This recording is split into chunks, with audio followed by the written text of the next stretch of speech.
अब इस रिएक्शन का मैकेनिज़्म क्या है, ठीक है, इस रिएक्शन का मैकेनिज़्म क्या है, ये कैसे वर्क करता है। तो इस रिएक्शन को हम लोग क्लोरोबेंजीन से शुरू करते हैं, ठीक है, क्लोरोबेंजीन से इस रिएक्शन को हम लोग शुरू करते हैं, ठीक। तो ये जो पॉइंट्स हैं जिन पे कुछ दिख नहीं रहा है, वहाँ पे डेफिनेटली हाइड्रोजन प्रेजेंट होगा कार्बन के साथ। तो एक हाइड्रोजन को हम लोग विजिबल लिख लेते हैं, ठीक है, इस तरह से। उसके बाद क्या होता है, हम यूज़ करते हैं NaOH। इसमें पहले ही मैंने बताया है, रिएक्शन में दिखाया था कि यहाँ पे NaOH का यूज़ करते हैं, ठीक है, NaOH का यूज़ करते हैं। तो NaOH से हमें OH माइनस मिल जाता है। क्या मिल जाता है? OH माइनस मिल जाता है, ठीक। OH माइनस क्या यहाँ पे रोल प्ले करेगा वो हम देखते हैं अभी। यहाँ पे अगर आप सर्कल नहीं बनाना चाहते हो तो आप ऐसे भी बना सकते हो, बॉन्ड्स को अल्टरनेट शो करना है सिर्फ, उससे फ़र्क इतना नहीं पड़ता है, ठीक है।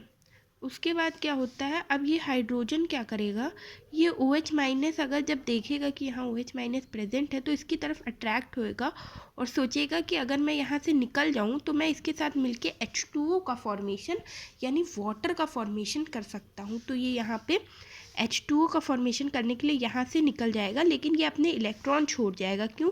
क्योंकि यहाँ पे कार्बन और हाइड्रोजन का बॉन्ड है। कार्बन हाइड्रोजन में कार्बन ज़्यादा इलेक्ट्रोनेगेटिव होता है, इसीलिए जो इसके शेयर्ड पेयर ऑफ इलेक्ट्रॉन था वो हाइड्रोजन खुद तो चला जाएगा लेकिन शेयर्ड पेयर ऑफ इलेक्ट्रॉन नहीं ले जा पाएगा क्योंकि कार्बन उसको नहीं ले जाने देगा। तो इसीलिए यहाँ पे हाइड्रोजन अपने इलेक्ट्रॉन छोड़ के जाएगा, ठीक। यहाँ पे इसने अपने इलेक्ट्रॉन छोड़ दिए, Cl वैसे के वैसा। अब क्या होगा, अब ये Cl और कार्बन में भी इलेक्ट्रोनेगेटिविटी का डिफरेंस है तो Cl भी जाएगा। Cl लेकिन अब Cl ज़्यादा इलेक्ट्रोनेगेटिव है इसीलिए वो अपना इलेक्ट्रॉन भी लेकर साथ में चला जाता है। जब अपना इलेक्ट्रॉन भी ले गया तो यहाँ पे एक पॉजिटिव चार्ज डेवलप हो गया और यहाँ पे एक नेगेटिव चार्ज डेवलप हो गया। इसकी वजह से यहाँ पे पॉजिटिव चार्ज और नेगेटिव चार्ज की वजह से यहाँ पे एक बॉन्ड का क्रिएशन होगा जो इस प्रकार से हमें दिखेगा, ठीक, इस प्रकार से हमें दिखेगा। अब ये जो स्ट्रक्चर बना है इसको कहते हैं बेंजाइन और ये होता है इंटरमीडिएट इस रिएक्शन का, डाउस प्रोसेस का, और ये हाईली अनस्टेबल स्ट्रक्चर होता है, बहुत ज़्यादा ही अनस्टेबल स्ट्रक्चर ये होता है। उसके बाद ये बेंजाइन बन गया, इंटरमीडिएट है, अनस्टेबल है। अब क्या होगा, अब ये होगा, ये Cl है, H minus OH minus Cl, ठीक। हाँ, अब देखो, अब यहाँ पे ये बॉन्ड किसी एक तरफ तो शिफ्ट होगा ही, तो ये शिफ्ट हो जाता है।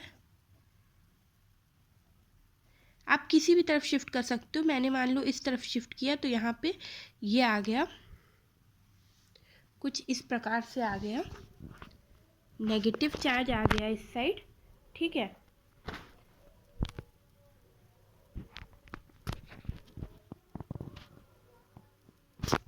ठीक, और यहाँ पे क्या है, यहाँ पे अब आएगा, यहाँ पे आएगा अब OH, एक्चुअली में यहाँ पे NaOH आएगा, ठीक है, क्योंकि दो मॉलिक्यूल्स लिए थे, एक तो यहाँ यूज़ हुआ, ठीक, माइनस NaCl डाल दो, यहाँ पे Na प्लस OH माइनस लिख दो, ठीक। हाँ, तो यहाँ पे OH ऐड हो जाएगा, क्यों? क्योंकि वहाँ पे प्लस साइन आएगा, तो प्लस साइन आएगा तो इस वजह से OH माइनस वाला अट्रैक्ट होगा और इधर माइनस साइन है, ओके। अब क्या होगा, अब O और H में इलेक्ट्रोनेगेटिविटी का डिफरेंस है, आप लोग भी जानते हो, तो H इससे भागना चाहता है OH के बॉन्ड से, तो ये H जाके इसके साथ मिल जाएगा, लेकिन जब ये इसके साथ मिल जाएगा तो इस O पे तो एक नेगेटिव साइन आ जाएगा, क्यों? क्योंकि इसका शेयर्ड इलेक्ट्रॉन तो H ले गया, तो यहाँ पे H आ जाएगा। तो अब जब OH पे नेगेटिव, O पे नेगेटिव साइन है तो ये जो Na प्लस था ना, ये अभी किसी के साथ कंबाइन तो हुआ नहीं है, तो ये ONa बन जाएगा, ठीक है।